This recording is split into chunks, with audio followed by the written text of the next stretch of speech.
What's going on, guys? Prostin Talk here. I'm back again with WrestleMania 12. I enjoyed WrestleMania 12. I thought it was a fun show, especially the Iron Man match. That was probably the one thing I was looking forward to watching the most was the Iron Man match with Shawn and Brett.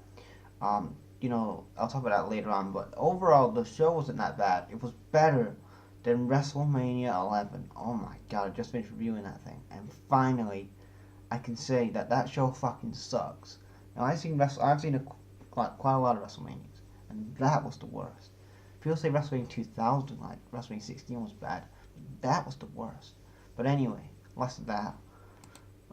Let's go into the WrestleMania 12 card. So WrestleMania 12, we open up the card with the British Bulldog and Owen Hart versus and Vader versus Ahmed Johnson, Jake the Snake. This was at the time when Jake the Snake was came back to WWF, and he was working behind the scenes after this because he would do the after the WrestleMania he would do the King of the Ring stuff, and he would put over Austin with that famous Austin 316 promo, and then he would be the pinnacle of Austin's character, really, because he says in a lot of interviews, Jason Rouse, that he was the pinnacle of his character because Vince never fought him as a main guy, but because him and Russo, like Jake and Russo, really pushed hard for Austin, and Jake Snake Roberts was a big influence on Stone Cold Steve Austin, the character, and how he got over and how he became a main star. Not just because of the King of the Ring stuff, but because of he was backstage and writing some of the stuff with Vince Russo. Now I know we give Vince Russo some shit, but we gotta give some props there.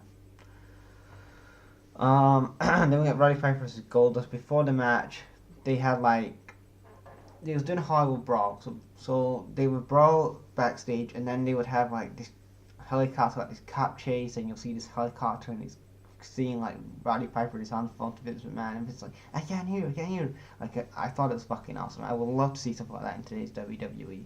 Like we do not see half of that in today's WWE, where they're basically because in today's WWE they just stay in one bit of the arena, so it's like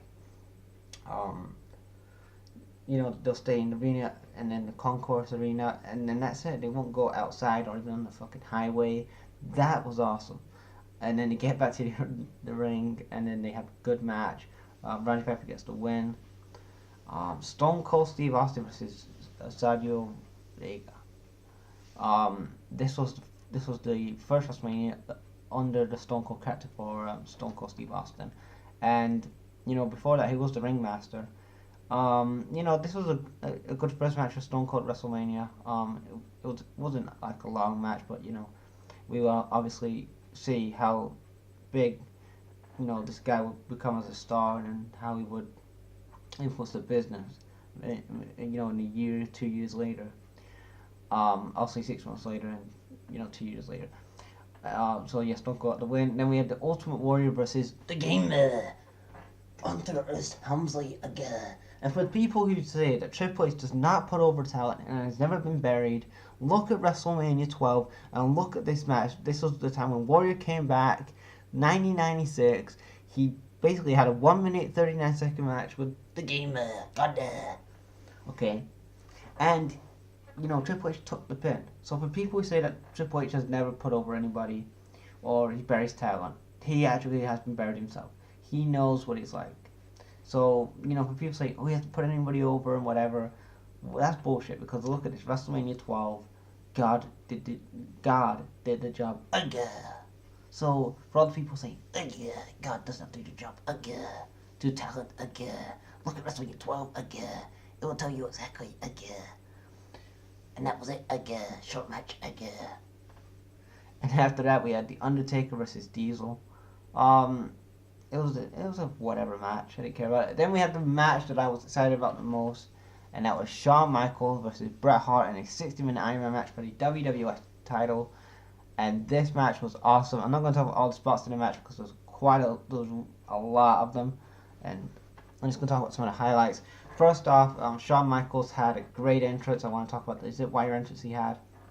That was really great and awesome.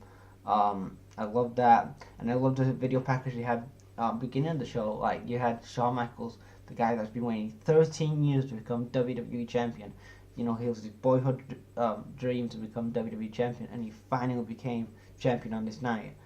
Um, and then I just want to talk about some of the spots in this match. You know, you had Shawn Michaels do a dive. You had, you know, the sharpshooters. You had some like they was outside the ring for a bit. Wasn't that much though, but you know, Shawn did a springboard onto Bret Hart. Bret did a few submissions and good stuff, and we get into the final few seconds of the match, and Bret basically puts Shawn in the sharpshooter, but the time runs out, so basically Bret doesn't get the pin, and he didn't win the match. So it goes to a sudden death because it was a 0-0, and Shawn Michaels gets up, sweet music, Bret, and then Shawn's all dazed, Bret's all dazed, and then Shawn gets up again, sweet music's Bret, 1, 2, 3, Shawn is your new WWE champion, and this was an awesome thing. You've got Vince McMahon telling an awesome story that it took him 13 years to finally become WWE champion, and that's how WrestleMania ended. WrestleMania 12 was, I would say, one of the shows that I actually really enjoyed watching. I mean, I would go back and watch this again, especially just for the Iron Man match alone, because that match was just awesome, in my opinion. And I know that in today's WWE, you know, fans say, "Oh, this sucks. This is boring." It wouldn't get over in today's WWE probably, but especially for 1996, it was a good match, and it wasn't all the flips or the kicks. Yes, Shawn did a few flips, but he didn't do all the flips. He wasn't flipping every 10 seconds. He was telling a story. They both was telling a story, and that's what professional wrestling is all about: telling a story and making, you know, making you believe in the character if it's a heel or a face, not this whole fucking super kick thing.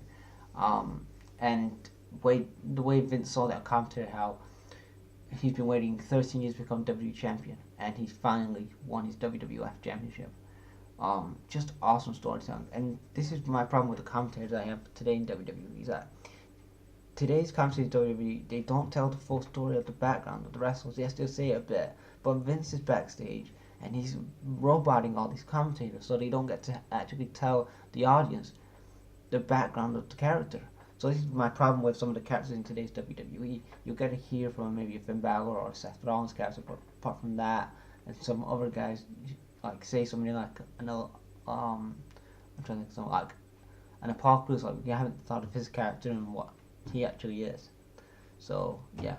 Overall, guys, what do you guys think of WrestleMania 12? What are your thoughts and comments? I'll check you guys later. Peace.